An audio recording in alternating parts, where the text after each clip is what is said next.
Welcome, brave souls, to the fire's flickering light, where shadows dance and whispers of the unknown drift on the wind. I'm Sam Hain, your guide through the eerie tales that haunt the darkest corners of your imagination. Tonight, we gather around the flames to uncover stories that will chill your bones, make your heart race, and keep you looking over your shoulder. From ancient legends to ghastly encounters, these tales are not for the faint of heart. So, stoke the fire, lean in close, and prepare yourself for a journey into the realm of the strange and the sinister. Are you ready to be afraid? Let the storytelling begin. Scotland's Highlands are filled with legends, stories of ancient forests, shadowed paths and spirits that roam when the night grows cold and dark. But what happens when a late night hike goes wrong? When you're not alone in the woods, but something is hunting you? Tonight, join us for a chilling tale of three hikers, trapped in the Highlands, who stumble upon a hidden horror they were never meant to see. Are you brave enough to hear their story? Just don't look over your shoulder. It was supposed to be a quick hike, a daring trek through Scotland's eerie, mist-covered Highlands. Liam, Sarah and Duncan had planned it on a whim, lured by stories of breathtaking views and ancient forests. But as night descended, so did a thick, chilling rain that soaked their clothes and clung to their skin, making the once beautiful landscape feel like a wet graveyard. The distant hills, once mesmerizing, now felt menacing. And somewhere in the forest, something or someone was watching them. As they squelched through the mud, the flashlights barely piercing the rain-drenched darkness, they heard it. Faint, irregular scraping sound. The wind whipped through the trees, making eerie whistles and wails. But that scraping persisted, echoing through the sodden branches. They tried to ignore it, to laugh it off as nothing more than the wind and the rain. But their unease grew with each step. Just a little further to the trailhead, Liam whispered, but he wasn't sure. The map had blurred, and the path had become a mess of roots and stones in the dark. Suddenly, Sarah froze. She pointed a shaking finger ahead, her face pale as the beam from her flashlight. There, among the trees, was a structure, a small, dilapidated cabin, barely visible through the rain. The walls were dark and rotting, the windows cracked and smeared with grime, and around it, gathered across the ground, were strange, twisted shapes. Is that bones? Duncan's voice cracked. Indeed, scattered on the mossy ground were animal skulls, twisted antlers and bones, some small, others far too large to belong to any forest creature they could imagine. But then, Sarah gasped, her flashlight trembling in her hands. She had seen something even worse.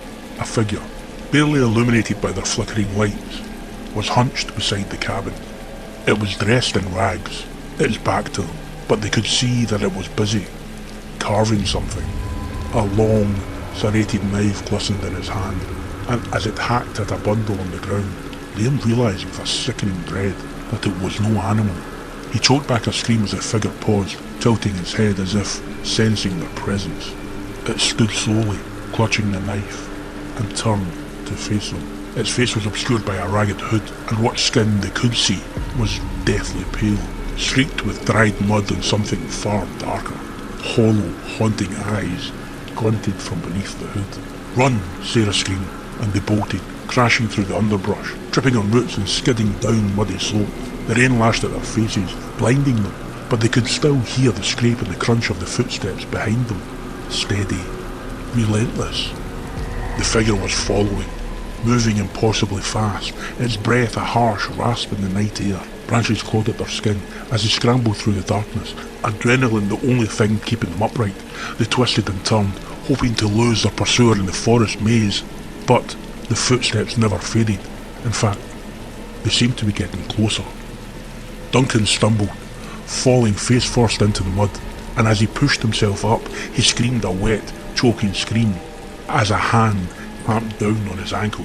Liam and Sarah turned just in time to see the figure yank Duncan backwards, dragging him into the shadows, his screams abruptly cut off. They ran, hearts pounding, barely aware of the tears mixing with the rain on their faces. All they knew was that they had to get away, to escape this nightmare. As they finally burst out of the forest and onto the deserted road, Liam and Sarah allowed themselves a moment to breathe.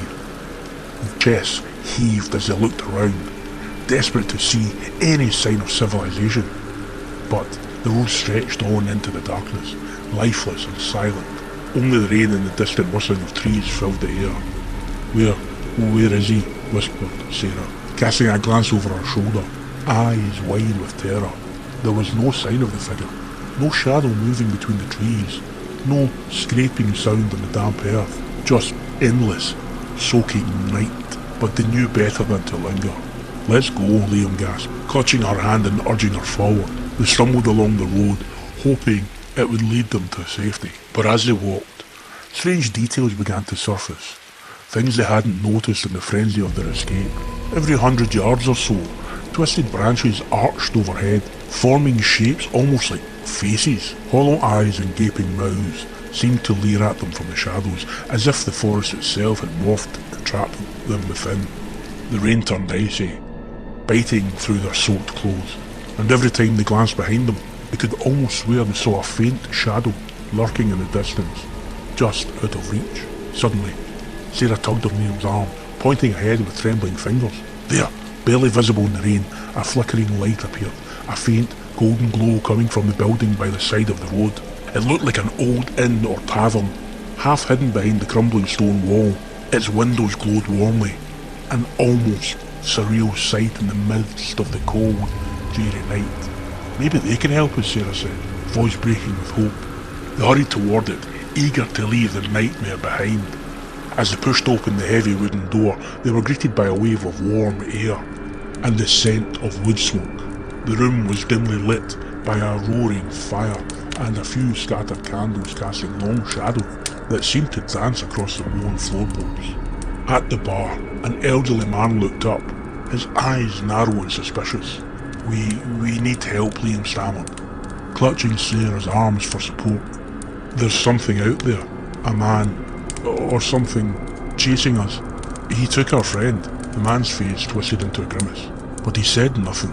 Instead, he motioned for them to sit by the fire. Liam and Sarah exchanged a weary glance, but felt too exhausted to argue.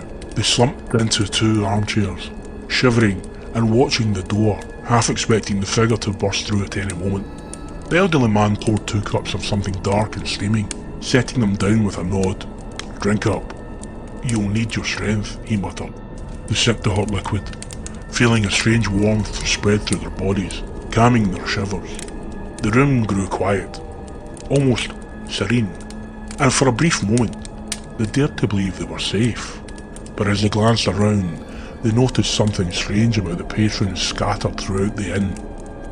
They sat silently, some staring into the fire, others huddled in the corners. Their clothes were ragged, torn, covered in stains that looked suspiciously like mud and darker things. One man's hand trembled as he clutched his cup, his fingernails broken and filthy. Sarah leaned closer to Liam. "These people, they look like they've been out there, like us," she whispered. Just then, the door creaked open, and a gust of cold air swept into the room. Liam's blood ran cold as he saw a figure standing in the doorway, dripping wet, its hood pulled low over its face. The elderly man at the bar nodded slowly, almost as if he'd been expecting this visitor. "We were just about to close for the night," he said to the figure, his voice calm. "But it seems you've found what you were looking for." The figure stepped forward, and as it did, the patrons in the inn went silent, turning to watch with hollow eyes. Liam's breath caught as he realised that each of them bore signs of terror, exhaustion, and wounds. Yet none of them reacted to the horror now entering the room. The figure reached up, pulling back its hood to reveal a ghastly face, pale and twisted, with eyes that glowed with a malevolent gleam. It grinned, showing rows of sharp, yellowed teeth, and then it spoke, its voice low and raspy. "Welcome. You're just in time."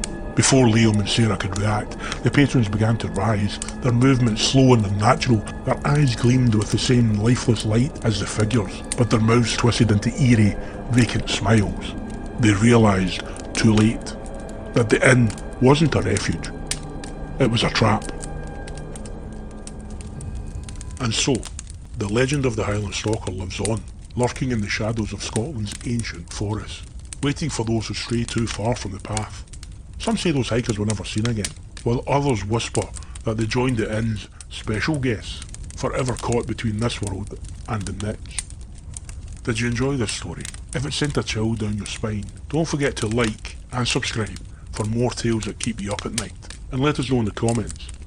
What would you do if you stumbled upon that inn in the woods?